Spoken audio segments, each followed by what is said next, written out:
हा कायम चर्चेत राहणारा विषय।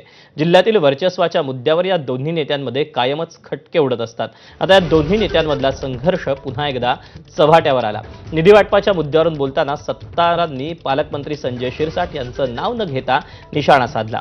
निधी वाटपात दुजाभाव केल्यास सिल्लोडमध्ये शिवसेना शिल्लक राहणार नाही असं सत्तार म्हणाले। शिवसेनेच्या मेळाव्यात बोलताना त्यांनी हे वक्तव्य केलं। यावेळी मंचावर मंत्री उदय सामंत, खासदार संदीपान भुमरे हे उपस्थित होते। सत्तारांच्या या वक्तव्याला शिरसाट यांनी प्रत्युत्तर दिलं।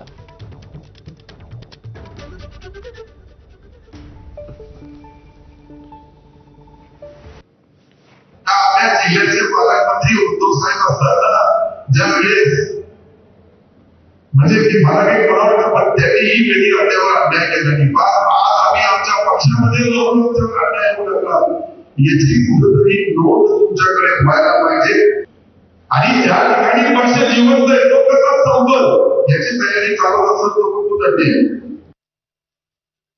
त्यांनी काय तक्रार केली ती मी काही ऐकली नाही किंवा वाचली पण नाही आणि कुणाला किती निधी दिला याचा हे रेकॉर्ड हा आमच्या कलेक्टर ऑफिसमध्ये असतो। निधी हा काही गपचूप आधारात दिले जात नाही, म्हणून अशा तक्रारी वगैरे जर असेल तर त्यांनी माझ्याकडे यावं, माझ्याशी चर्चा करावी, मी त्याच्याबद्दलचं स्पष्टीकरण देऊ शकतो। विधान परिषदेच्या जळगाव मतदारसंघावरून शिवसेना विरुद्ध भाजप असा संघर्ष होण्याची शक्यता आहे। जळगावच्या जागेवर शिवसेना नेते